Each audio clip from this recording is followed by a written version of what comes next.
Dang, they really did start at the bottom for their What If series and just kept getting better and better. So yeah, episode 3 and 4 are by far the best out of the 4. And I really hope every week I can keep saying that. Wow, this newest episode was the best, and it keeps getting better and better. I am talking about episode 3 and 4 in this video, so if you are interested in one episode over the other, I will timestamp when I am talking about them. So maybe you just want to jump to me talking about episode 4 because you don't give a shit about episode 3. That's cool with me. I don't care either. Do what you're gonna do. Oh, except for like maiming and murder and stuff. Don't do that. So episode 3, I feel bad loving an episode that shows the Avengers being taken out systematically, but it was a lot of fun. Come on. And honestly, episode 3 just made episode 1 look so much worse by comparison. Oh my gosh. But again, what I'm hoping is they were like starting at the bottom and just going up and up. I kind of wish we got to see more Avengers dying, but honestly, the ones we did get to see die were pretty brutal. I think the Hulk exploding was the most intense death out of all of them. Also, is it kind of weird to see Betty Ross? I mean, they've kind of ignored her since the Incredible Hulk, so I don't know. I guess it's not too weird, but then having Mark Ruffalo voice the Hulk and having Betty Ross, it was weird in my brain, okay? I'm also elderly, so what doesn't mess me up in the brain? What's left of it? Hank Pym losing his shit and going after the Avengers is not a far stretch at all. That dude has always been unstable. He's actually, I feel like, the most stable he's ever been in the MCU. And I'm not trying to, well, yeah, I am talking shit on Hank Pym. Dude has a lot of issues. So him going around and killing Avengers, yeah, not shocking. The twist was shocking. I didn't expect it to be him. But when you think about it after the fact, you're like, oh, yeah. That seems in character for Pym.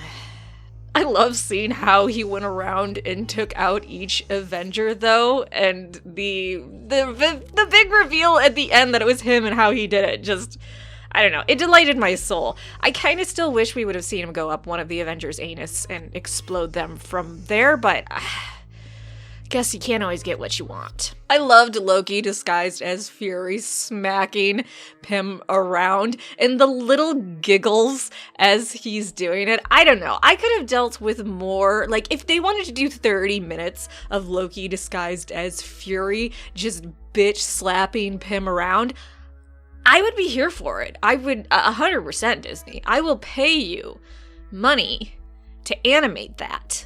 30 minutes. That's all I'm asking. And if you're like, oh, Rawrist, slapping people, that's not nice. I'm just gonna say, in Hank Pym's case, turnabout is fair play, bitch. I think it's really nice that Loki finally got to conquer Earth. I mean, the guy had a dream, and I'm happy that in at least one timeline he got to achieve everything he wanted, and I'm sure ruling Earth is going to completely fulfill him from here on out. Captain America and Captain Marvel teaming up to take down Loki, though, is a series I would love to see, and I kind of wonder, I know What If is getting a season 2 already, they've already announced that, but I wonder if certain episodes do really well, if they would create a full animated season based off of it. I don't know if there's even a chance of that happening, but I think that would be a lot of fun. Although I kind of hope they depowered Captain Marvel in this reality a bit, because in the MCU, she's way too OP. Like, it's ridiculous. It's ridiculous. Marvel. Disney. Come on. So if she's not as, like, crazy powerful as they made her in the MCU, I think it would be a really cool team up to see. If she's just, like, classes above Captain America, it'd just be kind of like, okay.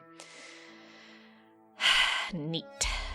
But, you know, best case scenario is they fail and Loki continues on with his glorious purpose. I think that would be a beautiful ending to that reality. Oh, and this also goes to episode 4. I love that we're now seeing the Watcher more and more in the backgrounds of the episodes. Just, it's kind of creepy, ominous, but at the same time, cool. Now let's talk about episode 4. If Doctor Strange lost his heart instead of his hands. So, okay, episode 4, Doctor Strange. What if Doctor Strange lost his heart instead of his hands? Because, you know, Christine was such a big role in the first Doctor Strange movie, and Doctor Strange was just, like, throwing himself at her and never, you know, said some really screwed up things to her. Maybe in this reality, he's more of a romantic sweetheart, which is why we don't see him being a lot more gruff towards her. But I don't know. I felt like he was a bit too romantic into her in this reality. But of course, every reality is going to be a bit different. So, I don't know. I guess I'm bitching for nothing. What's new? I don't know. She is in Doctor Strange in the Multiverse of Madness. So maybe we're going to see them banging in that movie. God, I hope so. I feel like what MCU needs is some hardcore sex scenes.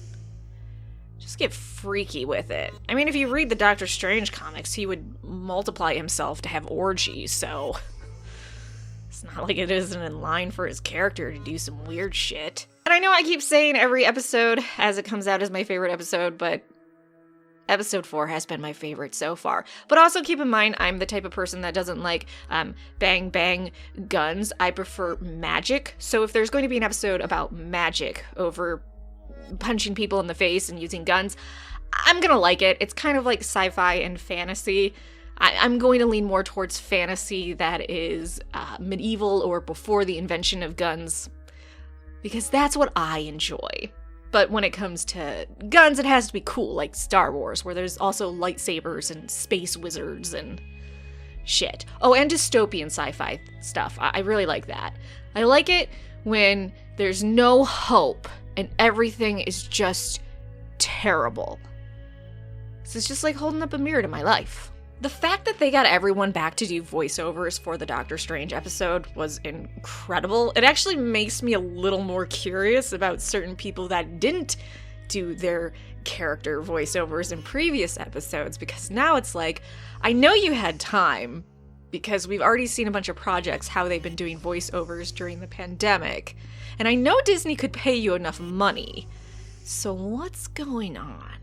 But it was really cool to see in episode 4 how many people came back to do their live action characters animated voiceovers. Rachel McAdams is in enough movies where her significant other uses time travel that I'm starting to see a theme with her, and honestly I'm really hoping she takes more and more projects that deal with time travel or her being with someone that uses time travel, and just to keep going along with it until people start to go, is this getting weird?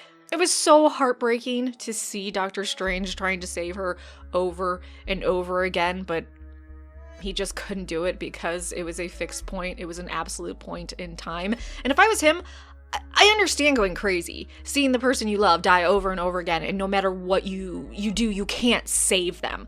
Especially for an egotistical control freak like him, failing, that has to just shatter him. Well, I guess it just shattered one timeline of him. Him unhinged, though, absorbing those powerful beings was so much fun to watch. Oh my gosh. Strange absorbed Shumagorath, an Eldritch being. Come on. That's some intense shit right there. Also, I loved when he would absorb them, how he would take on some of their features for a little bit, and then at the end when he finally saved Christine, well, temporarily, he was just the combination of all those powerful beings, and he was just this horrible monster. Not judging someone on looks, I understand how I look. It's not where I was going, but you gotta admit, he looked a little scary, okay? Wong was so precious this episode. Reality is being destroyed. He is being erased from reality, and he's so calm helping Doctor Strange having a normal conversation. Much better than that crybaby Spider-Man. I don't wanna go. I don't wanna go, sir. Please. Please, I don't wanna go. I don't wanna go. Oh, boo-hoo, I'm being erased from reality. Stop acting like a scared kid, you little bitch. I do have a complaint about this episode. I feel like non-psycho Doctor Strange should have lost a lot quicker against psycho unhinged Doctor Strange. Think about it. Psycho Doctor Strange had centuries more of experience, had absorbed a bunch of powerful beings. And I get when you're the protagonist of a series, you have a certain amount of plot armor. We see that in shows where it's like, oh, this super powerful being against this dumbass teenager, and somehow they're surviving. So I get it, but still. He should have gotten his ass beat, like, super fast. How perfect was that ending? That Doctor Strange rescued Christine, and then all of reality is destroyed, her with it, and he's stuck in this little dome by himself for eternity. I just think that was a wonderful way to end this episode. Alone for eternity, knowing that you all of reality. Way to go, Doctor Strange. And if those type of endings are too depressing for you, I completely understand. Don't read the What If comics that Marvel has out, because there are some happy endings. I'm not saying there isn't, but a lot of them have very depressing endings that, you know, you gotta go have a glass of wine, sit in your bathtub and cry a little. So how I would rank these episodes: 4, 3, 2, and then 1 is my least favorite. I'm serious. I'm not even joking about this. That's how I'd rank them at this point. But, you know, like, subscribe, and let me know how you would rank the episodes and whether you liked episode 4 or 3 more. And remember, the moral of the story of episode 4 is don't make deals with eldritch beings.